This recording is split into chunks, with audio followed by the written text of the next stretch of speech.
Okay, welcome to day 4 of Road to Mastery. My name is Matthew, and today the theme was 2 bishops versus a rook and a pawn. I myself had 2 bishops, and my opponent had the rook and the pawn. The video is going to be timestamped for opening, middle game, end game, and analysis. Most of this game, I feel like, was played as a late middle game. A lot of pieces got traded off the board, and it was a lot of maneuvering and me trying to use my bishops to keep his pawns at bay and him trying to just blow stuff up with his rook. I felt like I had a nice trap involved in the game as well, so you can watch all the way through if you want to kind of get an idea of what I was thinking and what I think he was thinking, or you can just skip around to the juicy parts as you so please. But I hope you enjoy. Take care.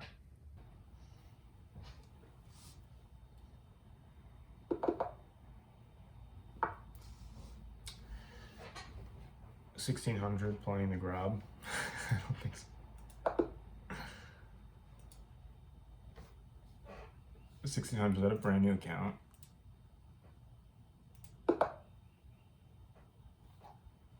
Yeah. No thanks. Okay, perfect.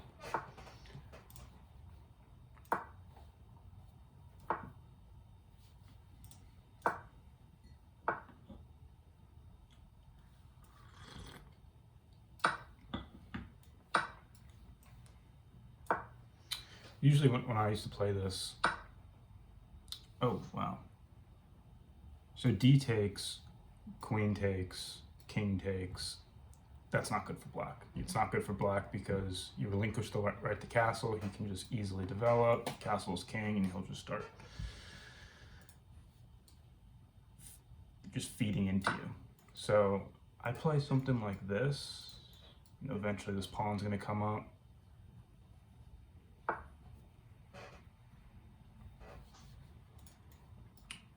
Considering knight f6, knight f6 runs into bishop g5 or e5. Both are not good. They're not good because, for instance, knight f6, bishop g5, castles, e5, my knight is pinned to my queen and attacked by the pawn.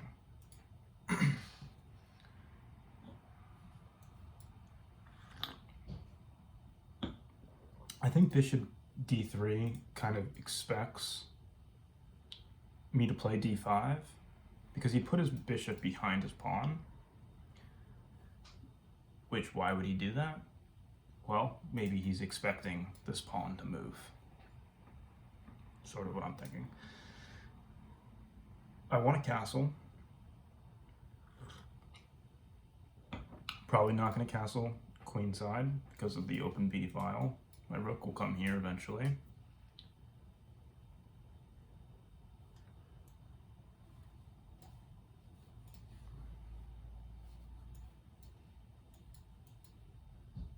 Nope, that doesn't work. He can't take because my queen would be pinning the pawn. So if I played queen h4, he played g3.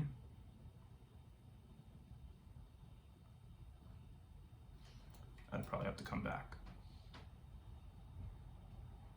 Well, why would he even play g3? He'd probably just castle. If I played queen h4, castles.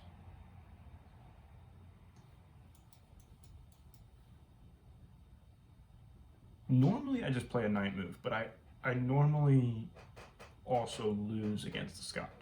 I think I have a losing win record, or that wouldn't make sense. I have a losing record against the Scotch. I just don't really know what I'm doing. So my logic there is maybe I shouldn't do something that I normally do.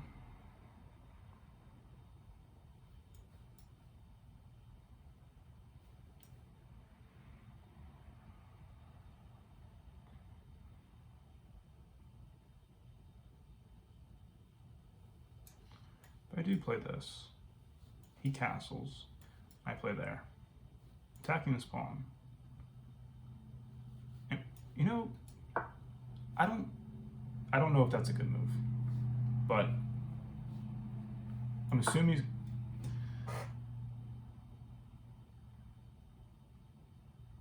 Oh, cool. That move, I believe, is defending this pawn. If I play knight f6, I'm probably going to run into e5, just because it develops this bishop and attacks my knight. It's a forcing move. Seems kind of logical that he would play that.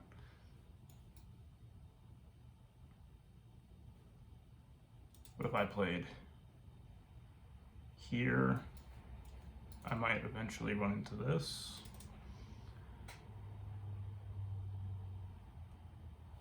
If I play knight e7, g3, I might run into some nonsense along here.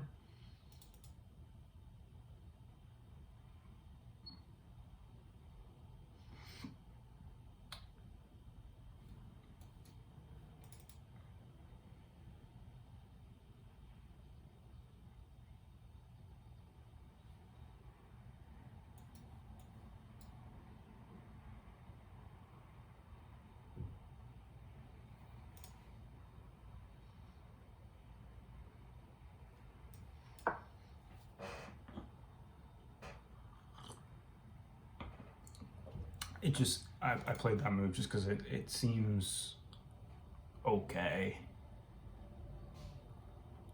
That's pretty much it. It develops a piece and it seems okay. I don't think it loses immediately. And this guy seems comfortable. I mean, 2 seconds, 2 seconds, 4 seconds, 2 seconds, 20 seconds. Oh, my bad, that's me. 0.1 second, 1 second, 0.5 seconds, 1 second, 2.3 seconds, 6.2, 6.0. Meanwhile, me, I spent almost 3 minutes on the last move and 1.5 minutes on that move. That's impossible, because queen takes. That is an option.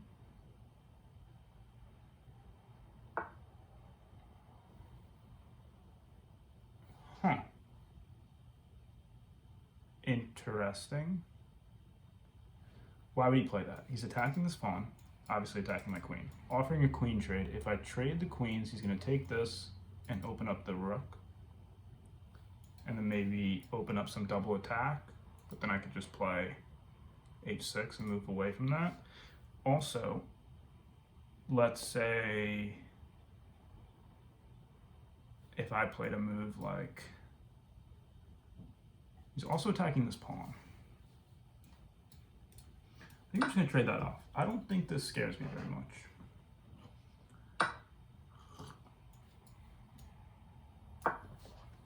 Playing h6 because it's blocking this.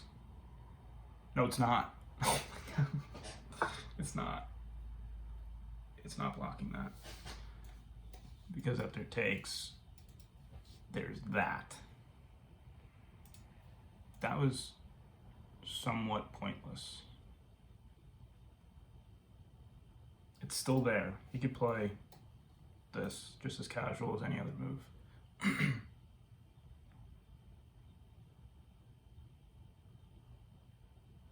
I don't necessarily have to be worried about that move, I just can't take.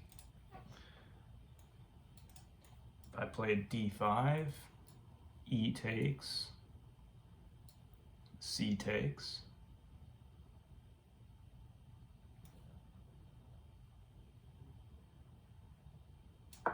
He plays e5 and then maybe f4.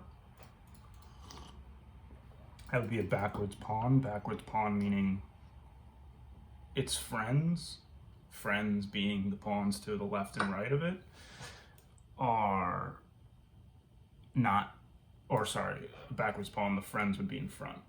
So it's just sitting behind everything. It doesn't have much protection. Yeah, I don't, knight takes, suppose trade the knights off. gonna undouble my pawns, maybe play c6, blocking anything like this, coming to b5, castles. I feel okay. I don't feel very, I feel content with the position. Whether I should or shouldn't is up to the chess gods, but for me, I'm okay. What does he want to do here? He probably wants to develop a piece and castle. I think he's going to castle queenside, just because he's safe. I don't know if he's going to castle queenside, actually, because my rook is here. I think he's going to castle kingside. Reason being, because already he has this rook here. If he castles kingside, he's not going to have that rook here. But that rook is staring at h6, which is guarded by this and seems pretty strong. Why would he play that? Can I not just play c6? Takes. Ooh. Ooh. Tricky. So if I play c6, he takes this pawn. I can't take this way because it's pinned. But if I take the bishop,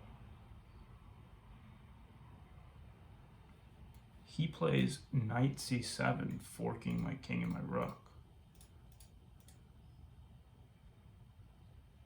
That's a cool move, but is it good? Hold up. It's a cool tactic, but does it work? What I mean by that is bishop's worth 3. Rook is worth 5. Knight is worth 3. Pawn is worth 1. 6 and 6. What I'm thinking right now is if I play c6 and that whole thing happens, takes. If I play a move like king d7, takes. I'm covering the knight's escape squares. A7 covers b6, and my king would cover c7. And then if I played a move like bishop b7, attacking this pawn down this long diagonal, my rook can just scoop the knight. And that would be 6 for 6. Rook and pawn for knight and bishop. And in turn, I'd have 2 laser beams of bishops.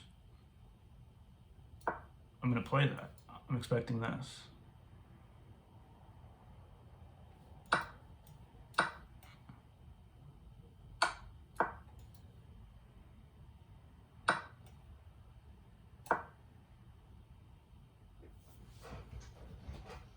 Now I have this.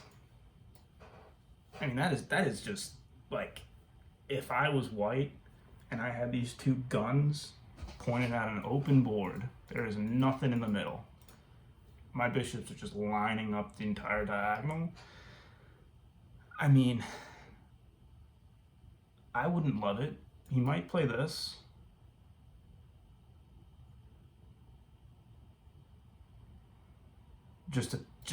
I mean, these bishops are so strong, you gotta take the bishops off the board. He doesn't. He's protecting the square, giving his knight an escape, which then he can castle and put me in check. I don't think that works though, because I just take the knight, he castles, or maybe just, he's either gonna castle queenside or move the rook to d1. Regardless of what he does, he's gonna put his rook on d1. Or sorry, regardless of how he does it, he can put his rook on d1.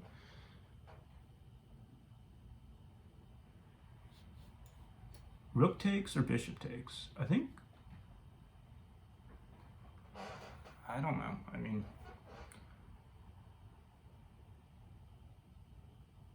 If bishop takes and check, whichever way he checks me, I could drop back and then just play my rook here.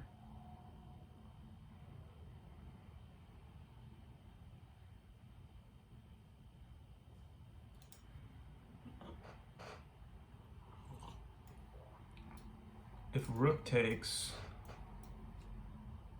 rook comes to d1, again, whichever way. I can go this way.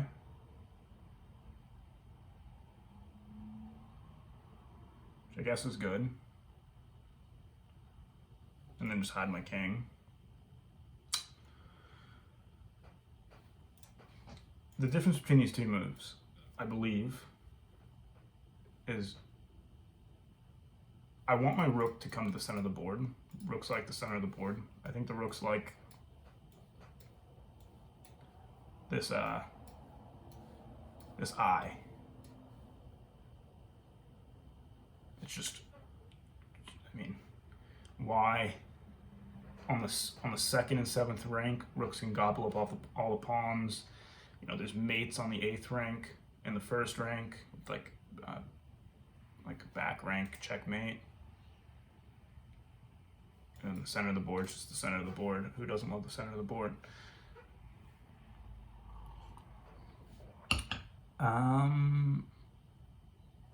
Takes here back.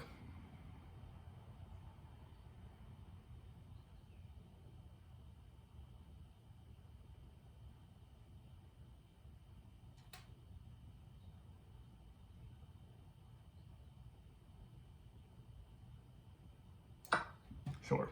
I'm just gonna play this.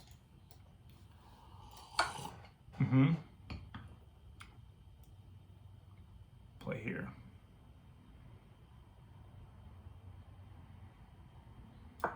That's hanging and that's hanging.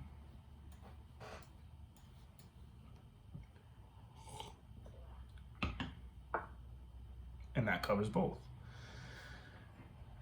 Okay.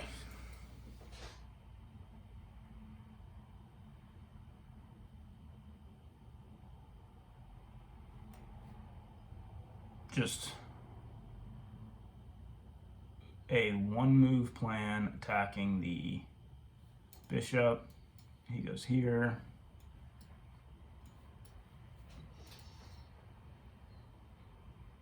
Oh wait, no. I would just take. You'd probably go here.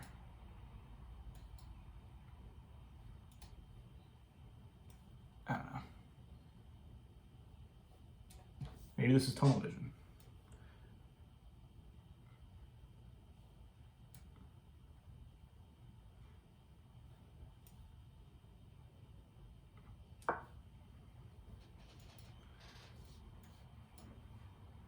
Or maybe not. He might just play this.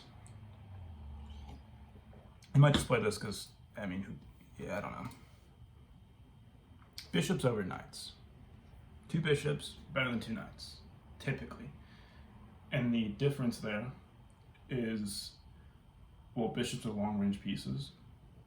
Bishops are superior. Yeah, there you go. He's just developing. So I have 2 great bishops, but he has a wonderful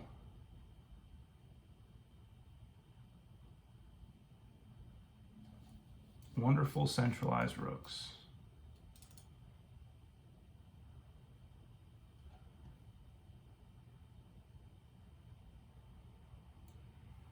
Before I do anything, I think I want to move my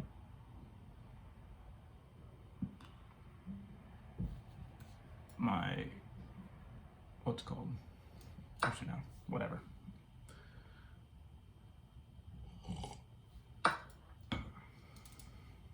Right. I think I want to. So, what's the situation here?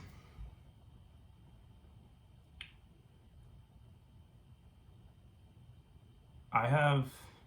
He has 2 rooks. I only have 1 rook.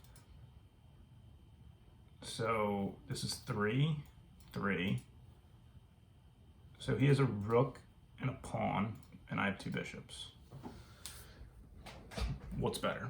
I think I think two bishops, personally. Maybe it's preference, maybe there's an actual definitive answer.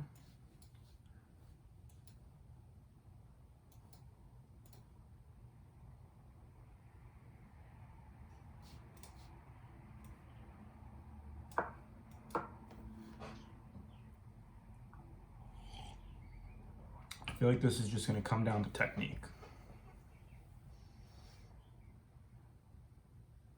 Technique being,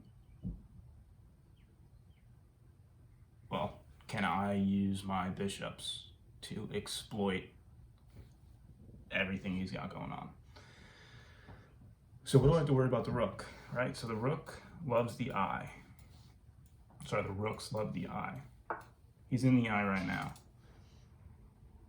Wow.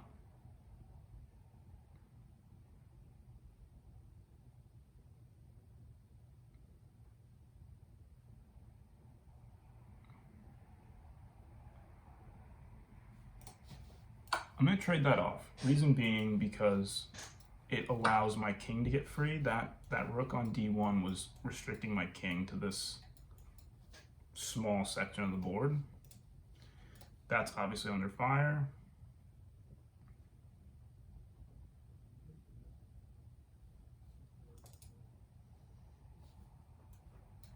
And this is also under fire. Interesting. I didn't think about that. I can play this.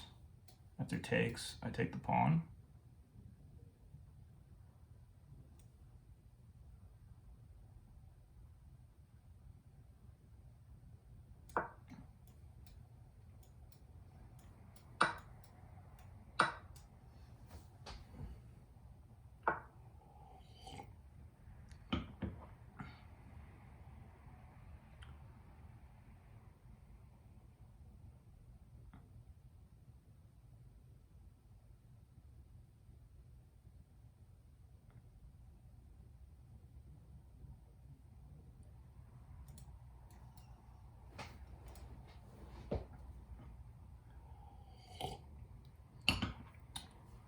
Okie dokie.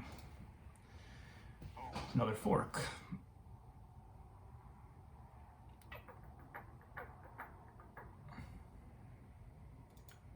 Looking for counterplay, as in this pawn on f7 is going to die. It's going to perish. Can I win something? What I'm thinking is like moving the bishop back, going here. After takes, maybe playing a move like bishop d5 because it forks the rook and the pawn, and then after a move like f8, check.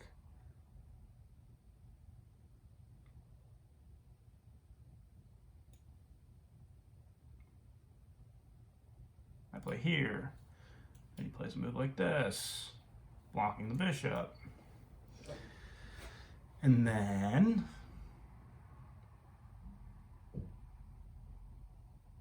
I don't know if I want to play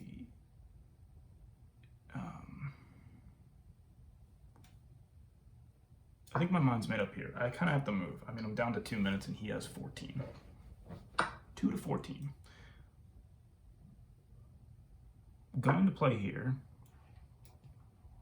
Might even play up.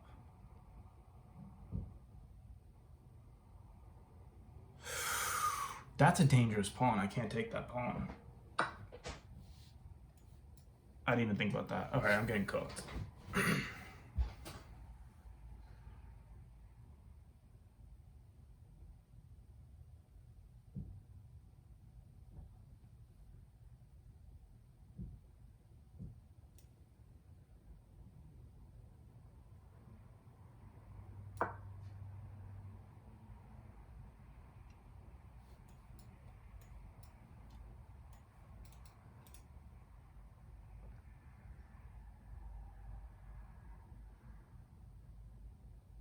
I'm down 2. Why would you trade?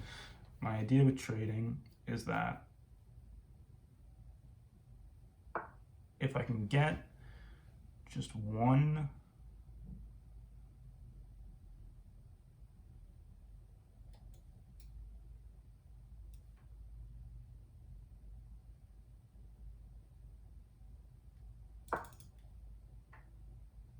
I can get just one pawn versus one pawn, I think I can use my bishops to escort this pawn across the board. I'm not going to go here because it takes. I'm not going to play this because I get forked. Here I think I just play.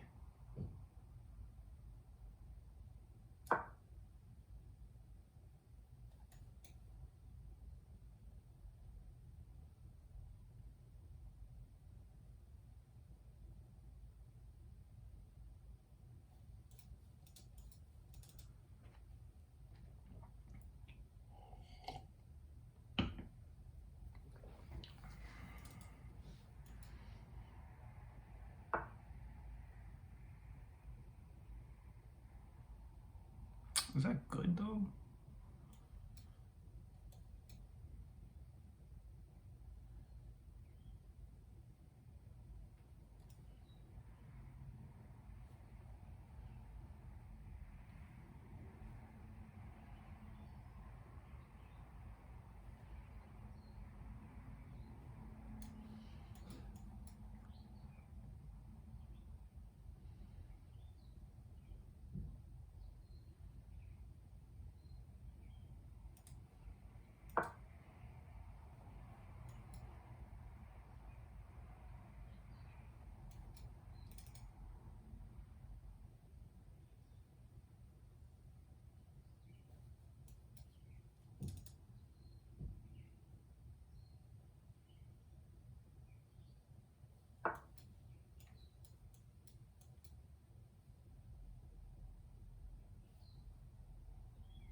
Hold up. Here?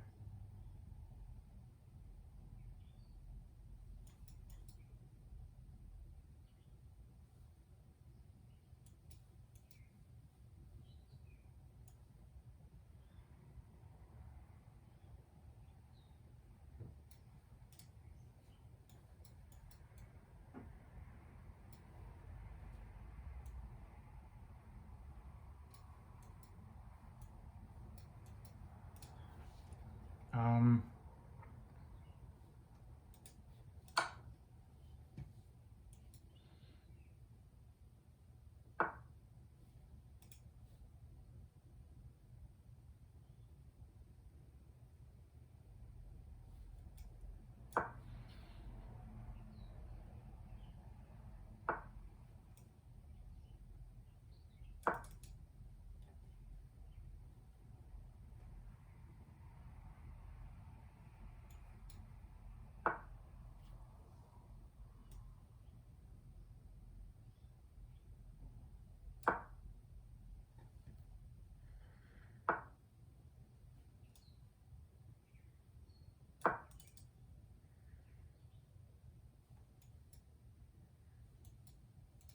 is that rook gonna get trapped?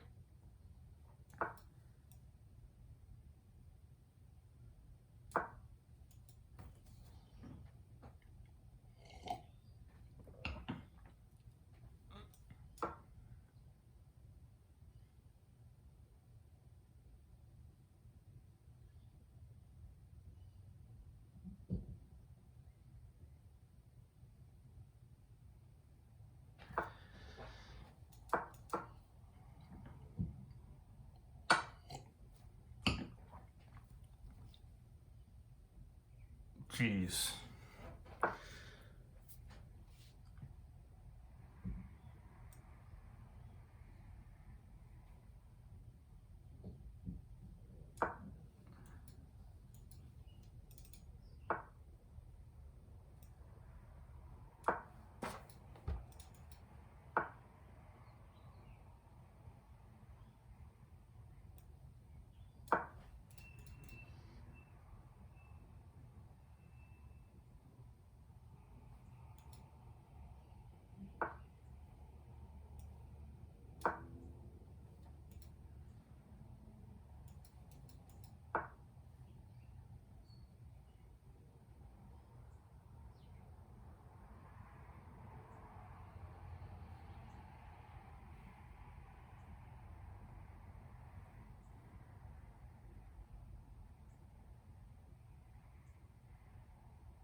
happening? I lost. I think I lost.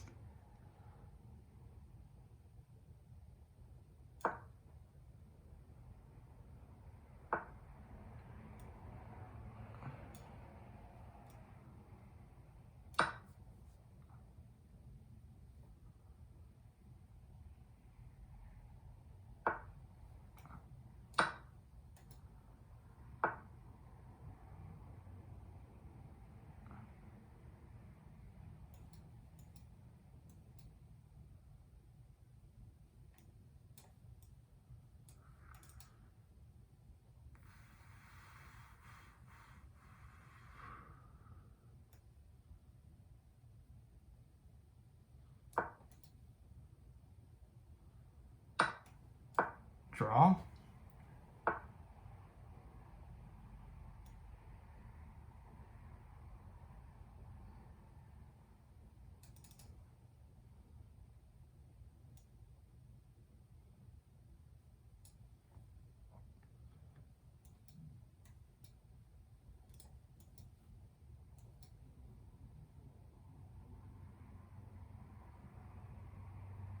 Shit. Shit, did I lose?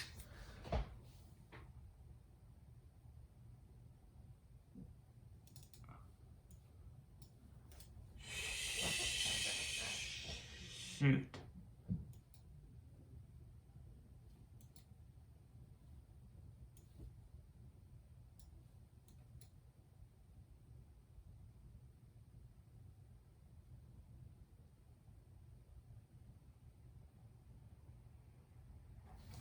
Fuck. I should have given this check. What the hell? When bishop on a6 is doing absolutely nothing. What is it looking at? If it was here, it can card this.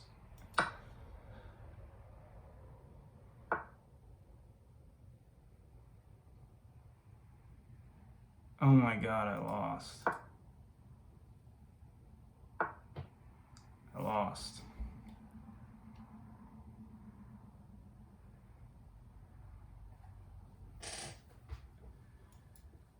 I just need to play bishop a b7,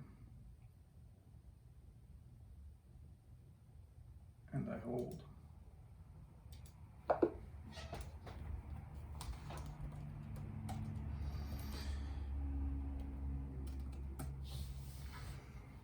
Good game.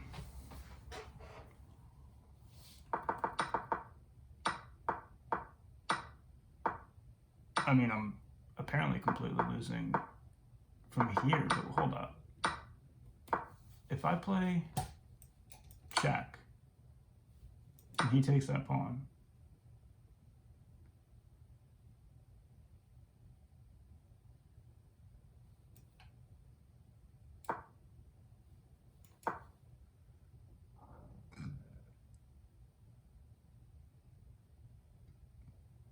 I guess, yeah, how do I get that out?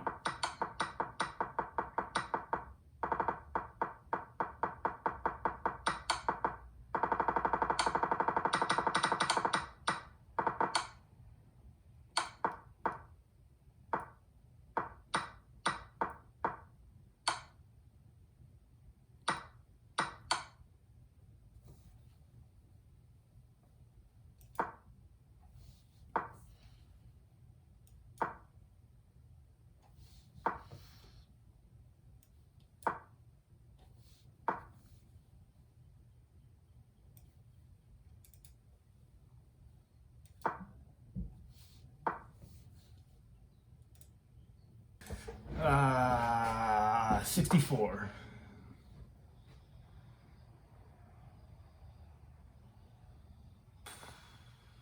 Three missed wins. What's with me having multiple missed wins a game? Come on. Okay.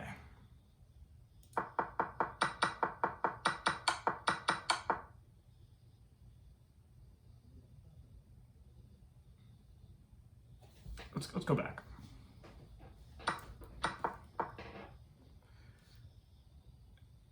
You were threatening to play checkmate. yeah.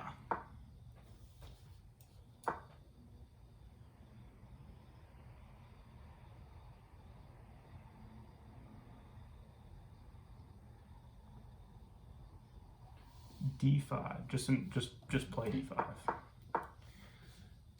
I was holding off on D5 because I didn't want to make this bishop any stronger, but I guess I would be making myself stronger as well.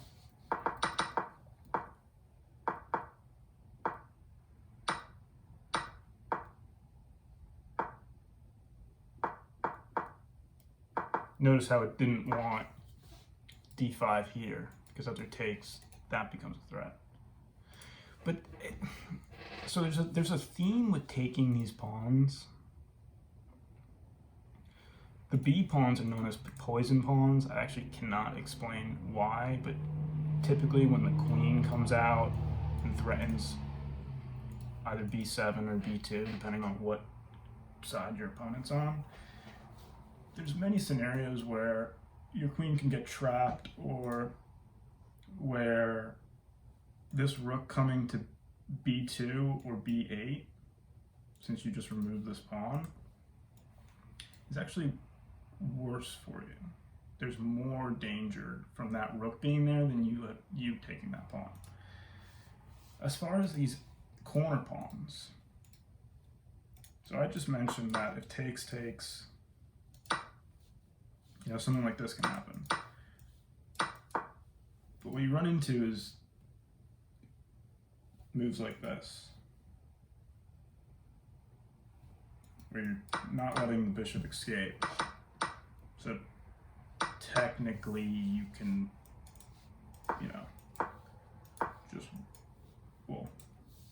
in this case, hopefully you wouldn't keep walking your king, but you could just walk your king over and scoop that up.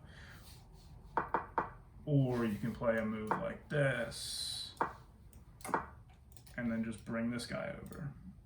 You just trap the bishop. So I guess I didn't see that. I think I was just scared of playing D5 the whole game.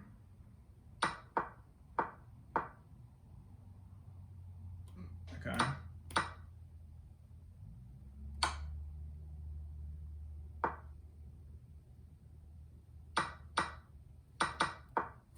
So I saw this line, right? I talked about that line. And I chose to take the bishops over the rook and the pawn. And I chose to have the bishops versus one bishop and a rook and a pawn.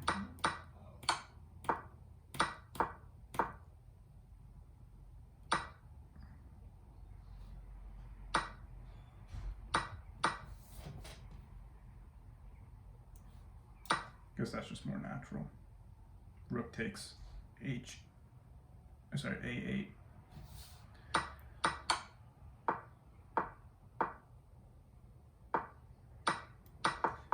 I think it wanted here bishop back to B6 because of the issue I ran through eventually. Because these two are just staring next to each other, or just standing next to each other. So a rook here, not here. Not on D5 because of the bishop, but a rook here, like what had eventually happened, skewers those two pawns. Oh, sorry, those two pieces. Yeah, I was not anticipating this. It wants me to deal with this duo that is not exactly dynamic.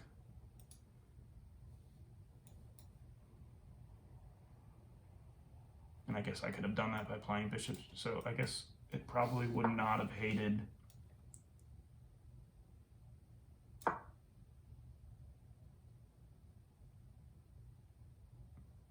or it does. Best move, bishop c6. Second best move, king c7. I guess allowing my king to get in or get up and help. And I played, that was the third best move. Wow.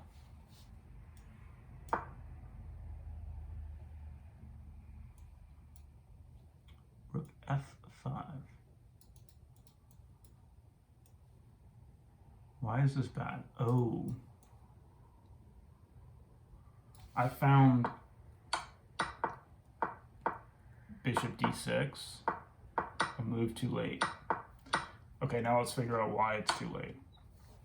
So I took, and that was a missed one. If here takes, check, king moves over, mate.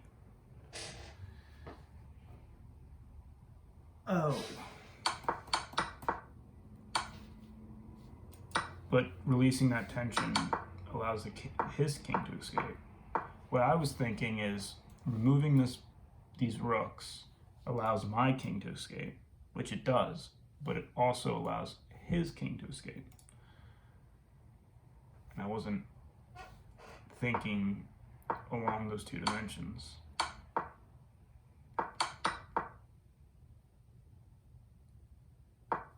And here it would have liked this.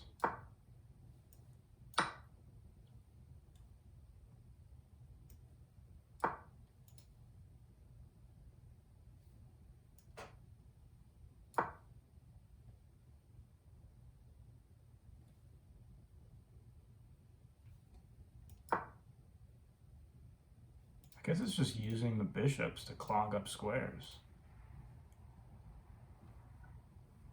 This is kind of pointless because the bishop protects. What would have happened if he plays this move? Bishop takes b. Oh, I could just take here. So he has to play a5 to keep my bishop guarding.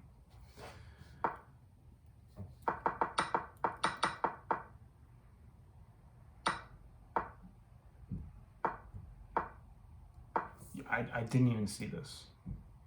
I just completely hung that pawn. Free pawn.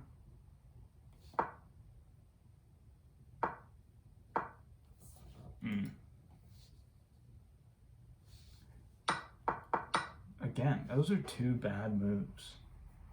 Just gave him a7 for free. And then h5, g4 just seems so natural. I was more focused on g2, so after takes, and I just felt like him having a pawn on g4 and me having a pawn on h6 guarded by my bishop was just winning, because I could play this, check, and then just scoop the pawn.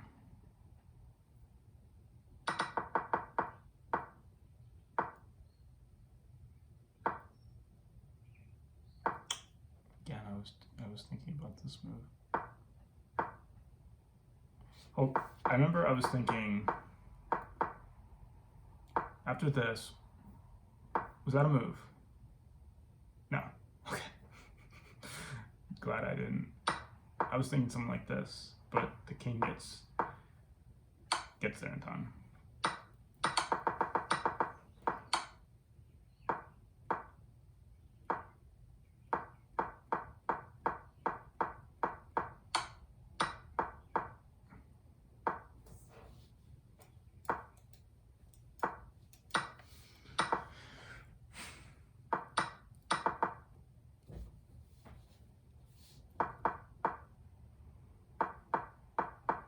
Yeah, that's one thing I don't understand about king movements in the endgame as well.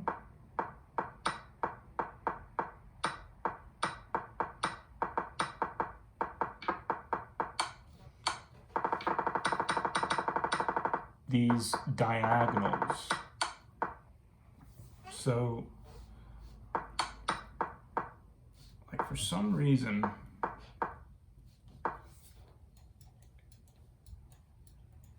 it's like rather than walking straight across, I see it very common that kings walk the diagonals.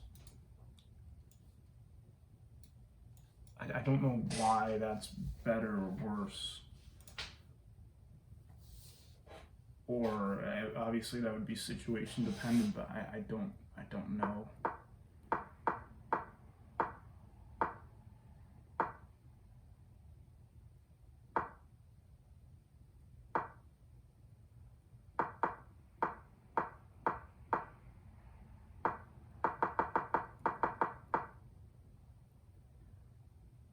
king d6.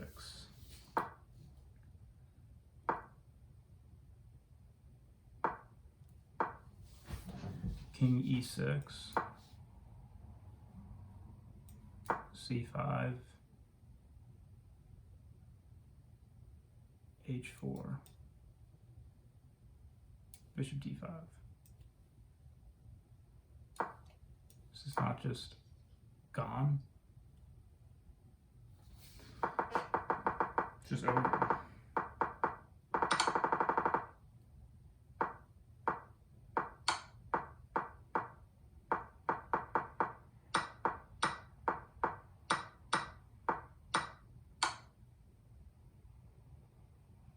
The game was over,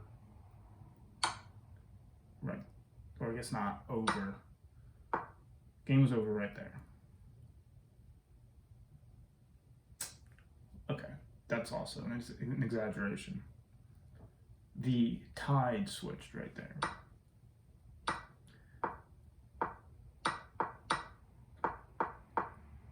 The game ended kind of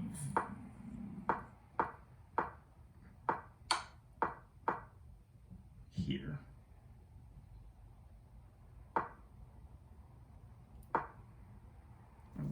What is defend from the back? I'm trying to think of themes here.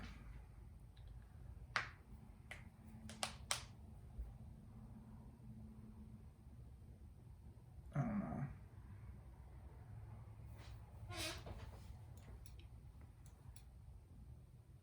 Maybe it's that bishops want to be in front of where the pawns are moving, not on the back trying to defend.